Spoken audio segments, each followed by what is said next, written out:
How's it going, everybody? Bryan Alvarez here on Wrestling Observer Live. We are here every day, Monday through Friday, noon Pacific, 3 Eastern, Sunday, 3 Pacific, 6 Eastern, Saturday mornings with Jim Valley, 10 a.m. Pacific, 1 Eastern, Sundays with Andrew Azarian. And it's Wednesday here on the show. You know what that means? It's a busy, busy week. We have a lot to talk about today. Filthy Tom Lawlor is joining us. And among the things we will discuss, tonight's 4-hour AEW Fighter Fest show. 4 hours. Yes. And I've been told that the show is being broken down into 2 parts. So if you're recording it or however, one of them may show up as a Dynamite. The second 2 hours may show up as a Collision. So just, if you're planning to record it or watch it later, one way or the other, if you have a VCR or something, make sure that you check your listings to find out exactly how it's going to air on your particular device. I'm just going to watch it on Max, so I presume it's just going to go straight through, but I guess we'll see. Got a bunch of shows coming up as well, including a very busy weekend. And then we got some news. Person accused of stalking Liv Morgan has reportedly been arrested. That's obviously good news. We got SmackDown numbers. I'll mention for like 2 seconds the Raw numbers, but Raw's just, I don't think we're going to spend a lot of time on Raw numbers because I don't think anybody knows anything about anything. It's just too difficult to try and figure out what these actual numbers are. A lot of different formulas and such, and some disagreements, and quite frankly, they really just don't make a lot of sense. So we'll talk about Lillian Garcia showing up for Worlds Collide. We got a Worlds Collide lineup. There's been a change.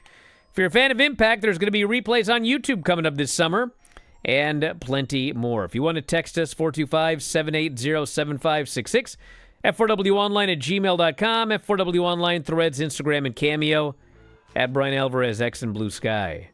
Back in a moment, Observer Live.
Back in the show, Bryan Alvarez here, Wrestling Observer Live. Filthy Tom Lawlor joining us here today. And it's Wednesday, everybody. That means at 2 Pacific, 5 Eastern, it's After Dark Radio again. And we have no guest here today. But I got a lot I got to talk about because I just read a study about chimps. Yeah, and it absolutely, I swear to God, it blew my mind. But I'm saving it for After Dark today. I actually couldn't believe what I was reading. But that's on After Dark. Yeah, we're going to talk about Bigfoot today, among many, many other things. Hey, Brian, I got a great idea for a show. What's that? On After Dark, a couple topics, actually. We should watch the National Geographic that recreated Nessie Moon's voice. God, and do a review. Review. What we need to do is we need to do a show where you talk about the Clown Hotel. Okay. And then we need to go to the Clown Hotel and then do another show after that. I agree. I concur. I was actually looking at the Clown Motel today online. I'll send you a few pictures. Why don't you tell everybody what it is? Exorcist room. It's a creepy clown motel. Every single room is clown themed. It's haunted, but this is in the middle of the Nevada desert. We've talked about going there before, but even more haunted is actually the Mitzpah Hotel, which I believe they're about to do some ghost research or investigation on. So, hey, there's a lot of stuff going on in Tonopah, Nevada. Yeah, what's with this Tonopah? Maybe I'll go check it out and I'll let you know. They got a great brewery. I know that. We need to do a show one of these days where you tell us about your experience at that Clown Motel. I got to do some more research. All right, fine. Well, I got enough to talk about here today, I hope. But if not, you'll be able to email me, Brian@AfterDarkRadioShow.com. I want your weird stories. We had a really good one actually last week.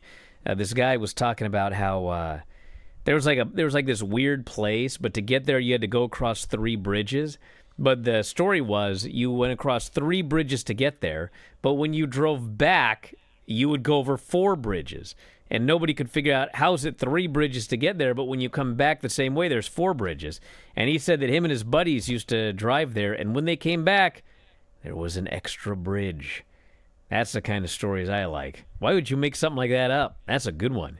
So anyway, send me your stories, Brian@AfterDarkRadioShow.com. And Dr. Roxo85 here says, I worked with a murderer. Does that count? Yes, of course.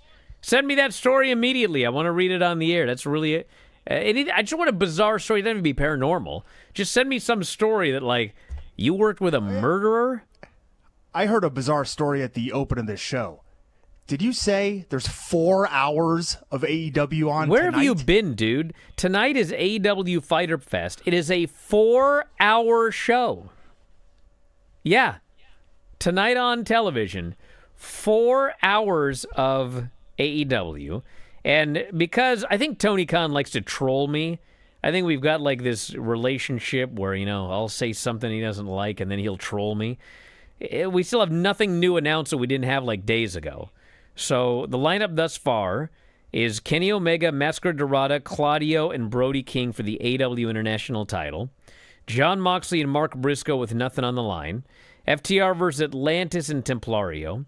Tony Storm, Mina Shirakawa versus Sky Blue and Julia Hart. Rush Dralistico and Mortos versus Commander Kevin Knight and Speedball Bailey.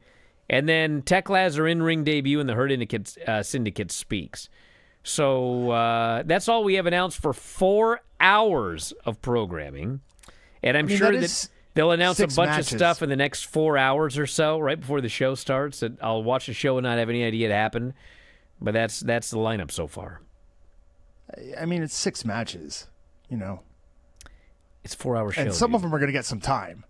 I'm sure some of them will, but... Yeah. I mean, Moxley I'm sure they're going to add like 4 gonna... other matches. One of them will probably be like some Will Ospreay versus Kenny Omega match or something. It'll be like, what? What's that doing on the show? But anyway. Probably some Ishii and Brody King against Gates of Agony. Tony, if you're listening, or if any of the sickos are listening and you're already irritated that I said something negative about AEW or critical, just wait until I get to this NXT report. This show set me off. Like, I need this Thursday Bryan and Vinny show so I can give my unfiltered thoughts on this show.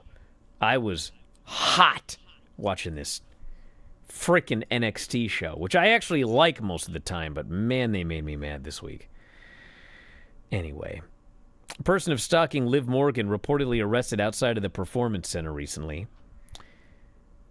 NXT with Najee, that's the Twitter handle, host of the Whip podcast and a regular attendee of WWE NXT events, posted about the situation Tuesday evening, noting someone had been taken into custody and bags of evidence had been collected. Sean Sapp reported WWE contacted authorities. He says Liv Morgan's stalker was arrested. WWE has been made aware of the situation, called in authorities. Further details not available. So, there you go, man. She also, there's been like, if you've been watching the WWE shows, especially like that SmackDown show, one face exploding after another. Same with last week's Dynamite. You can add Liv Morgan, who's got this giant gash on her head after Raw Monday. It's on everybody's head. Let's take care of ourselves. Crying out loud. Nothing's going to be better than the Chelsea Green one, though. I mean, like the entire circumstance around it. The botched 619, and then they're like, okay, let me get it in anyways, and just kicked her right in the face. That's like one of those things where I mean, obviously she's making a lot of money, but that's enough to make me want to quit. When you get hurt on a spot that looked that bad, it's like, what am I doing? Golly, it was brutal. Absolutely brutal, that spot. Tell us about Jeff Cannonball. What's the update? Oh, the update. Let me read from Jeff Cannonball's Instagram, actually. Jeff Cannonball, he's been in MLW. He's been on the independent scene for a while. Had some great disgusting soda reviews that he was doing on social media, but let me read from his Twitter here, unfortunately. Hey, everybody. As you may know, I've been dealing with some health stuff. Well, after a year of misdiagnosis, doctors being unsure, and nonstop tests, they figured me out. Unfortunately, last week I was diagnosed with ALS. It absolutely sucks, and I've been a bit of a wreck, but my family and very few friends I've told have been extremely supportive. I could also not have a better wife to stand by my side through this garbage than Sam, who is former independent wrestler Tara Calloway. It sucks, but we're keeping our heads up and not letting this disease suck the joy out of life. F. Lou and his Yankees. Wow. So, man, yeah, still hating on the Yankees. So, yeah, unfortunate news. I mean, Lou Gehrig's disease is probably one of the worst things you could be diagnosed with. In some good news, it has been reported, I guess if there is any good news, that of all people, Mark Cuban today donated $10,000 to Cannonball's GoFundMe. Wow. So, well, can you why don't you tweet the link and then I'll retweet it and then we can all retweet it. Yeah, I'll go do that right now. The GoFundMe link. All the best to Jeff Cannonball. That's a tough one. We've got a couple of notes here. SmackDown on Friday, 1.383 million viewers and a 0.34. So, normal numbers, which also is why I'm a little. I remain strongly skeptical of these Raw numbers that we're getting, because according to these formulas, Raw just keeps falling and falling and falling and falling, and I mean, there's like no evidence that WWE is in any sort of decline. The SmackDown numbers are stable. The NXT numbers are stable. It doesn't make any sense that Raw's down here doing, what did Dave state here? 937,000 viewers for Raw, same day. I mean, it makes absolutely no, and even Dave says it makes absolutely no sense. So I think that we should probably just throw out Netflix numbers until they can figure out what's going on. And I got a lot of questions too about, the percentage of live versus taped and all that. I mean, I think it's just weird. So anyway, that's all I'm going to say about Raw. And we got more news after the break. We'll take some text message questions. Got questions for me or Tom? 425-780-7566. And we'll do NXT after the break here as well. Back in a moment. Observer Live.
Tom, you're asking me if there's any books on mysterious creatures. You kidding me?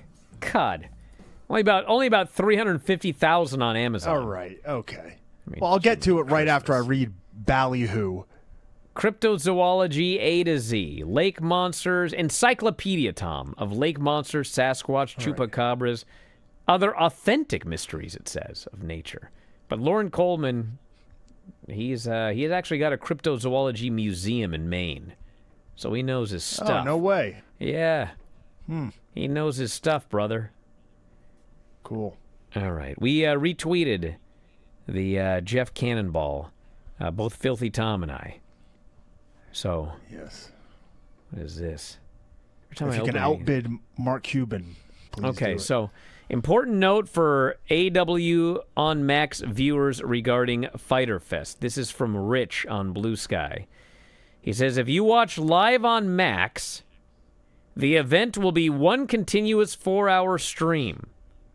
If you watch the replay, the June 4th Dynamite replay will end, and you will then need to load up the June 4th Collision replay to see the second half of Fighter Fest. So there you go. They're basically it's two separate shows, but they're calling it Fighter Fest, and it's an uninterrupted 4 hours if you're watching the thing. There are so many things that distract me when I look at the chat here. Yeah, this is a good question. Derpy Dodo 82.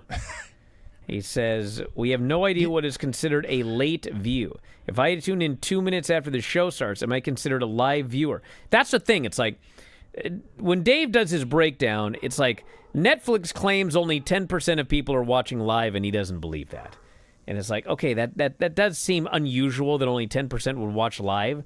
But my question, which is the same as Derpy Dodo here, is what does that mean live? If I turn on a show, what is that? Do you have bees in your house? What's that noise? I have no clue what you're hearing. Well, a buzz. I asked about bees.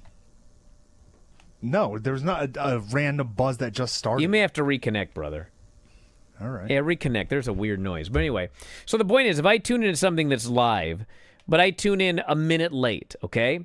And actually, it's the same thing on Twitch or if you're watching on YouTube. It's like you're watching it at the same time that it airs, but you're 2 minutes behind or whatever, or 10 minutes behind. And so you have the option of clicking the deal that goes, watch live, okay? So that's the question. Like, is live actually live?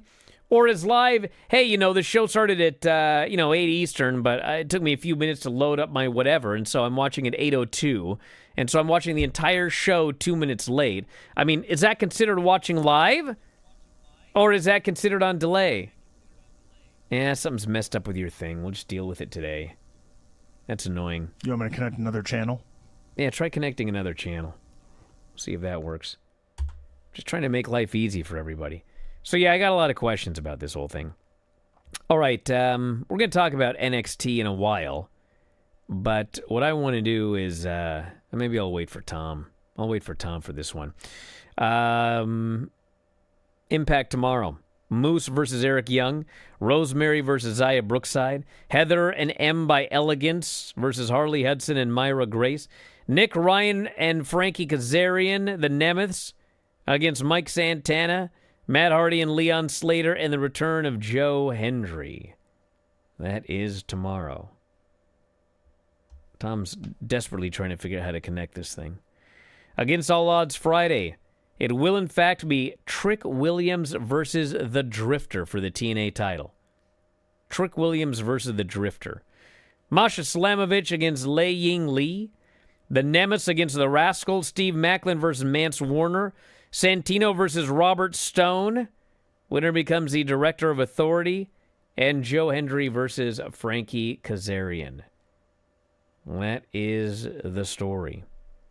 And there's also a change to the Worlds Collide show. It's actually going to be Dragon Lee, Cruz del Toro, and Lindsay Dorado versus Aerostar, Octagon Jr., and Mr. Iguana. Because Joaquin Wilde was doing a match on Raw Monday with Lexus King, like a dark match or something, and he got knocked out. And so he said he was fine, but, they're careful with those things these days, so he's not being allowed to work Worlds Collide. and he will be replaced in that match. Also got Vikingo versus Chad Gable for the Mega title. Ethan Page, Javon, Ray Phoenix, and Laredo Kid for the North American title. Stephanie and Lola versus Cheek Tormenta and Dalise. I guess you're back on that channel? Yeah. Is it any better? No, but here's what I want you to do. Unplug the mic unplug the cable from the mic and the box, and then plug it all back in. See if that helps. Okay. By the way, Joaquin Wilde was wrestling Lexus King on Speed. Oh, Speed. You're right. Sorry.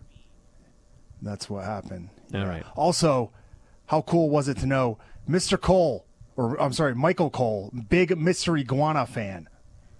Yeah, I wasn't expecting that one. All right, unplug all those cables and plug them back in. Yeah, we had a question about all of this, which has actually been asked a few days in a row by any chance El Grande Americano wins Money in the Bank and cashes it on Vikingo later this year. Is this a ridiculous question? Yes, I would say it's a ridiculous question.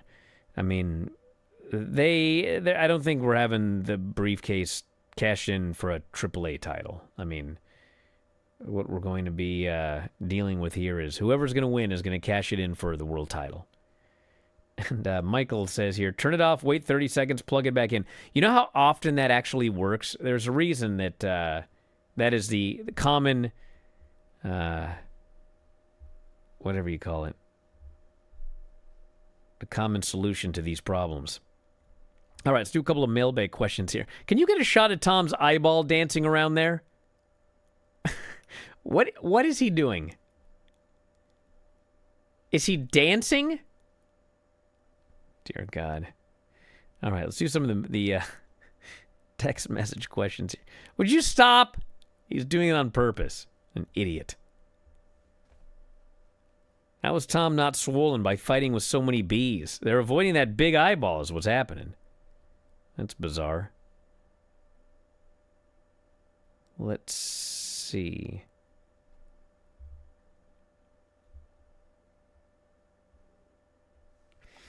What's the update on Jordan Grace? Is she moving up to the main roster now? I asked since she did make an appearance last night on NXT confronting JC Jane.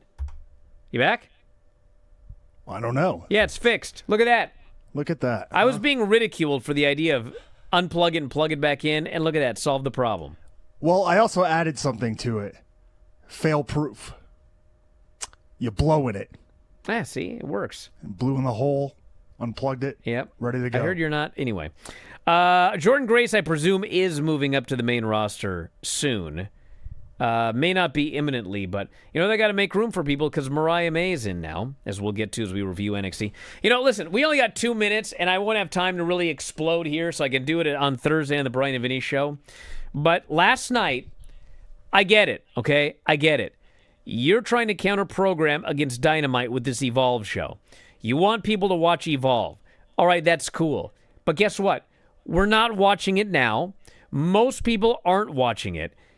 Can you identify these people that show up from Evolve? I was losing my mind last night when they brought in, who are those geeks? What do they call them? The Legacy Project? The Vanity Project. Vanity Project? Swipe right, the Vanity. And Jackson Drake? They do this opening segment, and out comes, I just wrote here, out come the Vanity Project. It's the 14-year-old from Swipe Right and two buddies. They didn't identify, they just, on the screen, they just wrote Vanity Project. I'm like, okay, what are their names? They don't mention their names. They're out there shooting an angle for a match later. I'm like, I got no idea who these guys are. And then when it was time for the actual match, it was like they, again, just put Vanity Project on the screen. So at that point, I'm like, all right, how long before they're verbally identified by the announcers? Well, Booker clearly had absolutely no idea also who any of these guys were. I don't think Corey Graves had any idea who they were because there were constant references to this young man, these Evolve stars. Like, they couldn't say a name. And then old Vic, my old buddy Vic, you know, then it's just like, okay, he mentioned Drake. Who's Drake? Does Drake have a first name? Who is this guy? Then later he mentions Smokes. I'm like, okay, is it Julius smokes? I haven't seen that guy in a long time. Which guy smokes? Not. And then later we're told, oh, Brad, he's on the apron. I'm like, well, which one is Brad? Turns out that's a 12-year-old guy. I was like, oh, my God. And then, of course, later, Oba Femi's on the screen. He's a champion. They put a graphic up for his name. I'm like, you did this on purpose to irritate me. So congratulations, you win. Back in a moment, Observer Live.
All right, I've calmed down. Why? Because I want to save it for Thursday.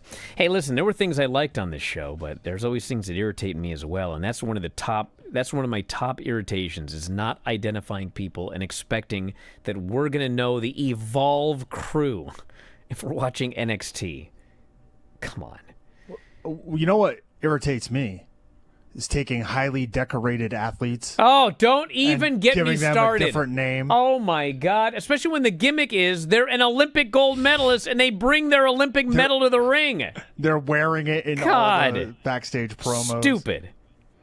Anyway, Javon and so apparently Laredo Kid in TNA is supposed to be just Laredo, but when he's here, he's Laredo Kid.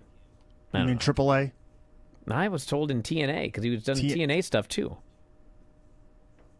Hasn't he?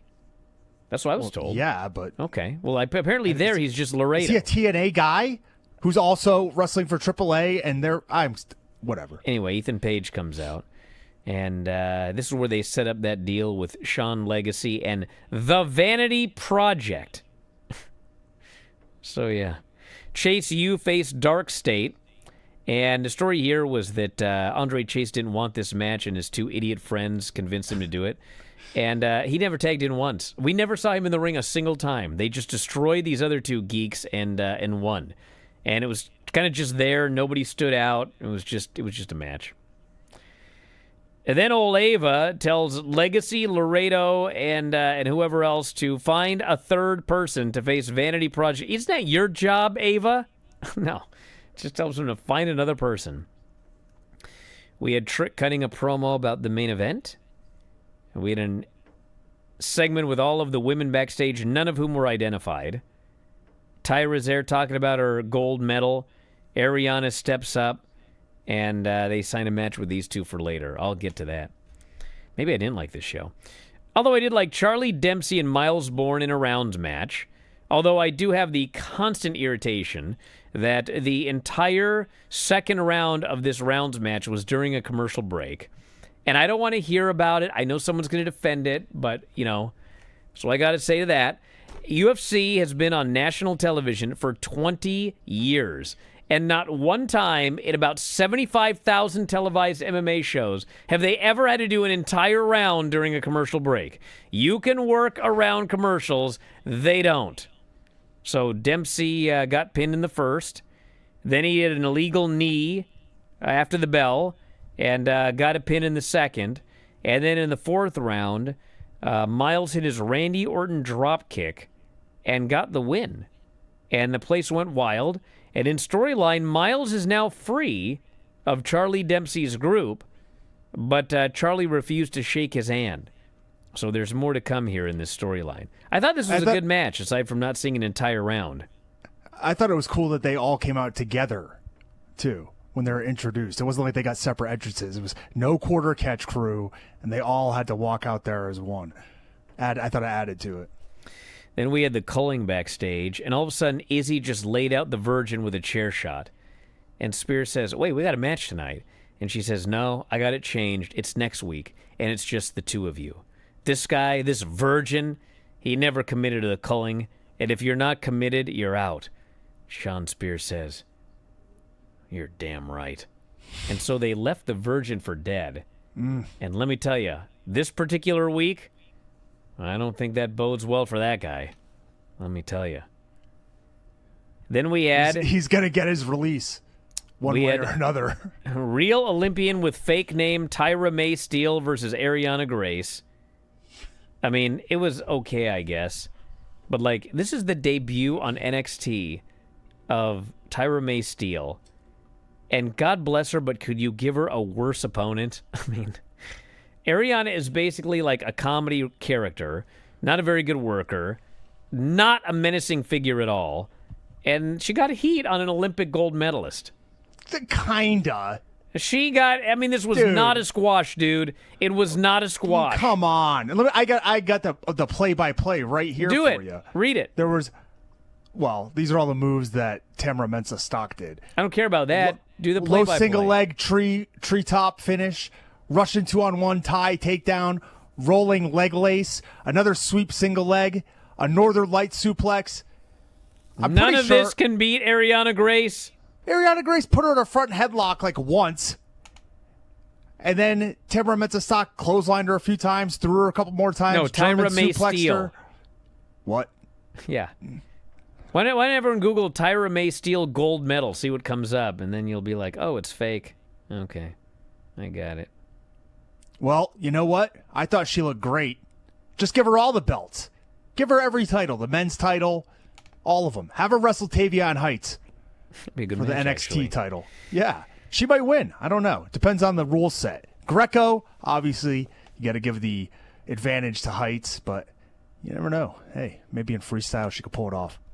And then we had the Santana promo for the main event, which was an excellent promo. Although, hey, he promised, he said, I promised my daughter I was winning the title tonight, and I never break my promises to my little girl. I was like, he better win. Nope. Fatal Influence came out. And this was one of those segments where, JC's talking about being champion. And so, again, who should jump the barricade but Lainey Reed? Who is this? I could not, for the life of me, with a gun to my head, tell you. I think she's in Evolve, but, like, she jumps the guardrail, starts doing a promo. I'm like, who are you?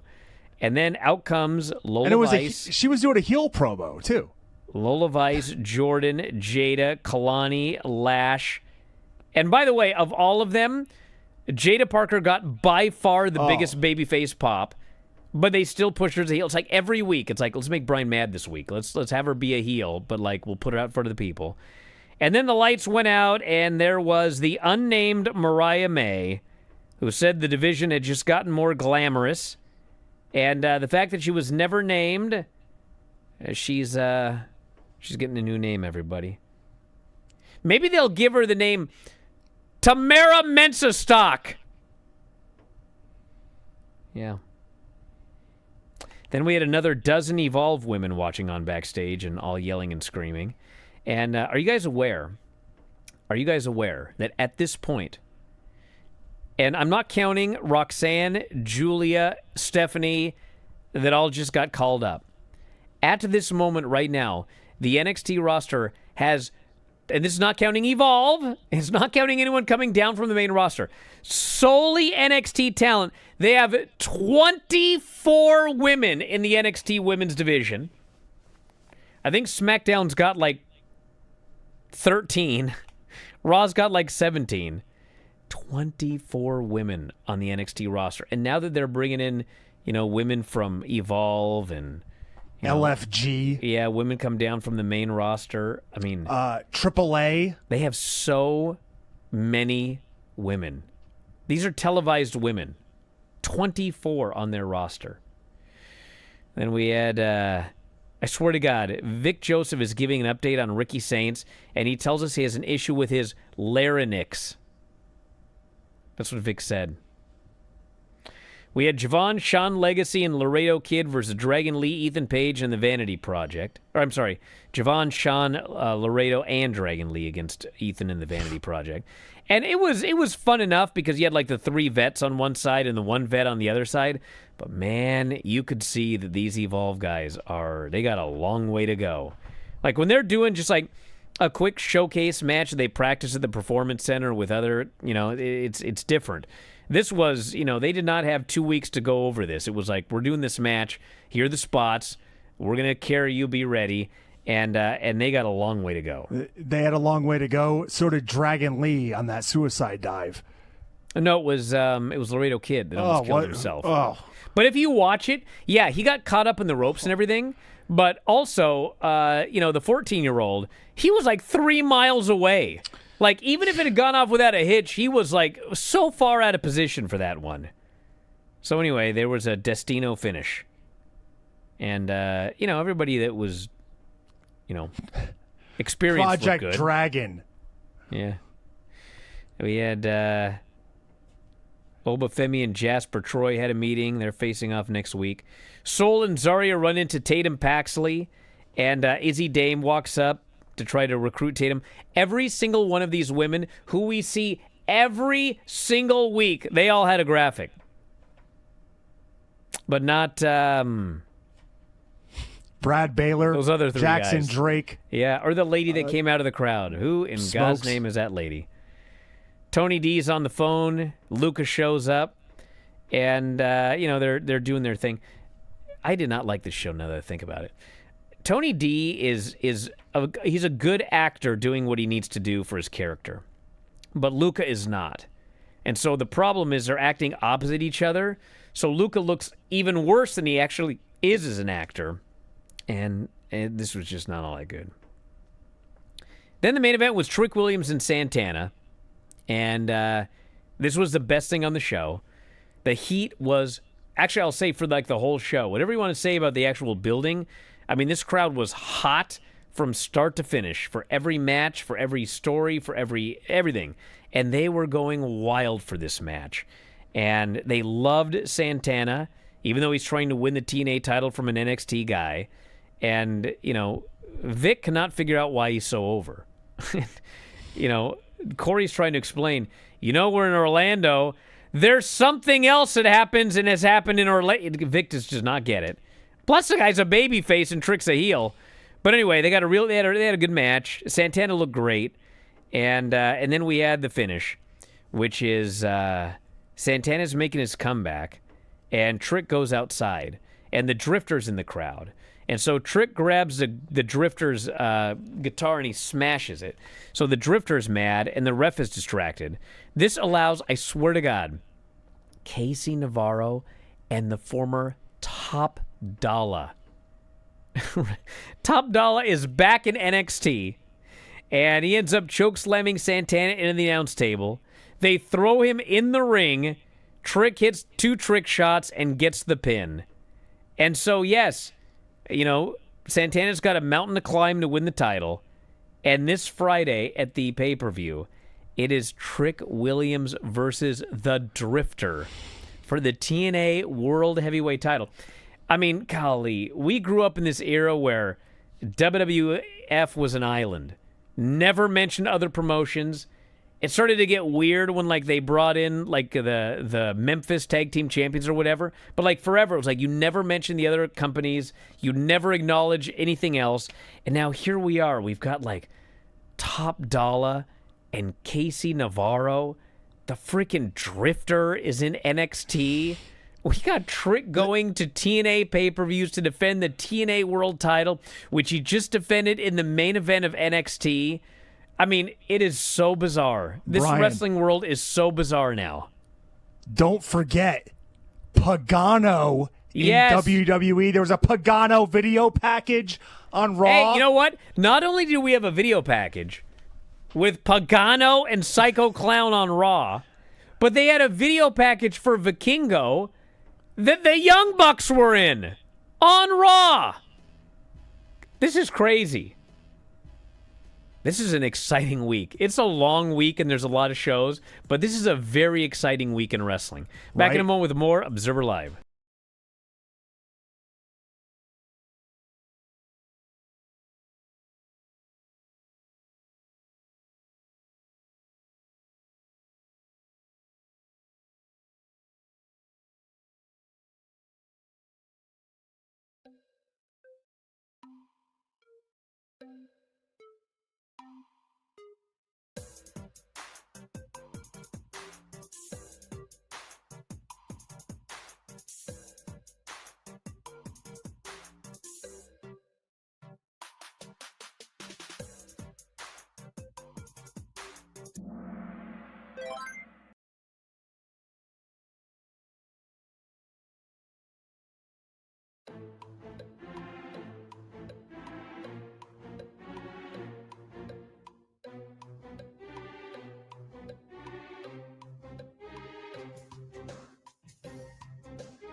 Things real quick. First off, as Tom noted during the break, and I think I actually wrote this last night in the report I did for my super followers on Twitter and the front page.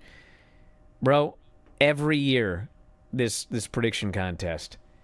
It's funny because if you go on the chats or whatever or the anything, it's like people are always so cocky. Like that'll never happen, or this for sure. And of course I do it too. But like people are so certain that things aren't going to happen or are going to happen. Yet every year we do a prediction contest, and nobody gets anything right. And then you look at a weekend like this, and it's like, do you know how many people could have won the prediction contest if they would have predicted one thing that happened this week?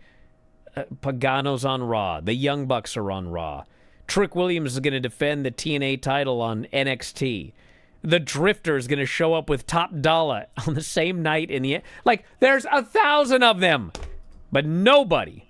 Because the truth is always stranger than fiction. Which, by the way, After Dark Radio, 2 Pacific, 5 Eastern. Wow.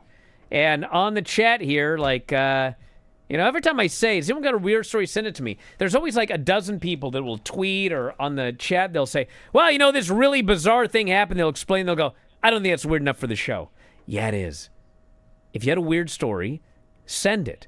It may not seem weird to you, but these are really interesting to other people. So send them to me, Bryan at AfterDarkRadioshow.com. I got no guests today, so I need help, brothers. Send me some good stories for the show. And then there we go.